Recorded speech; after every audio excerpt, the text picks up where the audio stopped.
Now, White Pine County Daily News with Wyatt Cox. And KELY News, sponsored by Sahara Motors. Time to get back to the grind after one more trail of the Kawasaki KLX 300R. Check one out today at Sahara Motors.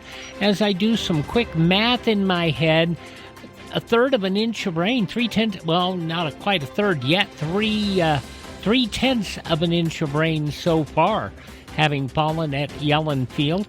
Hoping for more showers this morning before skies start to clear. High today of just 67 degrees. White Pine County Sheriff's deputies had a busy weekend. On Friday, a California man found dead of natural causes in an Ely motel. A reckless driver cited, a stolen vehicle case opened, and a missing hunter later found safe. Saturday, deputies arrested 34-year-old Jeremy Pollard of Texas for DUI and driving on a suspended license. A second death, identified as Brad K. Simpson of Ely, ruled natural causes, while calls included smoke reports, property damage at a gas station, and a juvenile disturbance. On Sunday, 46-year-old Robert Thompson of Ely arrested for DUI and driving on a suspended license. Deputies also handled domestic disputes, property damage, a custody complaint, and a search and rescue for an injured elk hunter who was taken to hospital.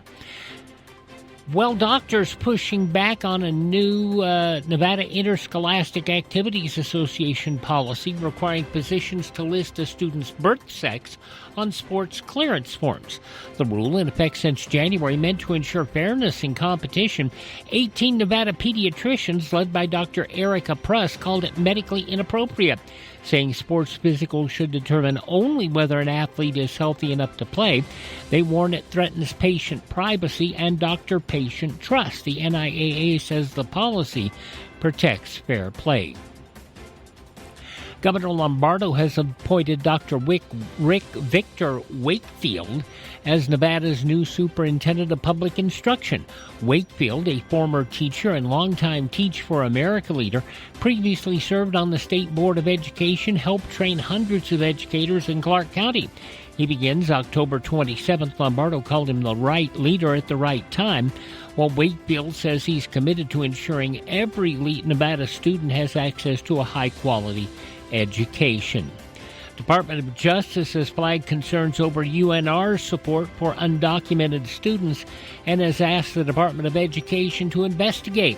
A DOJ letter cites the reports that the university's UndocuPack office offers resource referrals, financial aid guidance, and academic support, which could potentially conflict with federal law that restricts benefits to undocumented immigrants. UNR says it just received the letter. They're reviewing it. They'll respond through proper channels. University adds it remains committed to serving all students while following state and federal law. Nevada's Medicaid enrollment period begins October 1st with a major change on the horizon. Starting in 2026, Medicade Managed Care will expand statewide, moving beyond Clark and Washoe counties to all 17 counties. State health leaders say the shift from fee-for-service will improve access for rural residents. Dr. Tracy Green, the chief medical officer for CareSource, noted 1 in 4 Nevadans are on Medicaid and expects future changes under the recently passed Big Beautiful Bill, which may include limited work requirements. Enrollment runs through December 26th.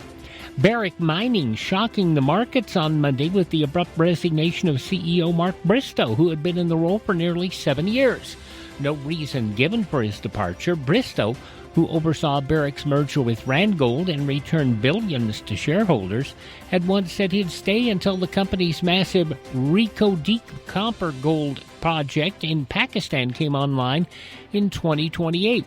He'll be replaced on an interim basis by longtime executive Mark Hill as the board begins a global search for a successor. Analysts say the sudden exit raises questions about Barrick's future strategies, especially as the miner faces ongoing disputes in Mali and pressures from investors over lagging performance compared to rivals. At 8:17 for Sahara Motors, that's a check of news from the state of Nevada. You see lots of commercials on television telling you to drive a little and save a lot. Dealers wanting you to drive to Salt Lake, Elko, Reno, and even Las Vegas. But ask them one question. What happens if there's a problem? Do you have to drive 3, 4, or even 6 hours to get service? Here at Sahara Motors in Ely, we service everything we sell right here in White Pine County.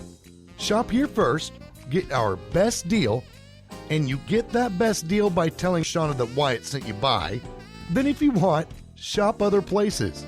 When you account for the drive, you'll find that it pays you to be a part of the Sahara Motors family. Stop by Sahara Motors, just about a mile north of Ely on US 93. Sahara Motors, we are White Pine proud. Tell Shauna Wyatt sent you by.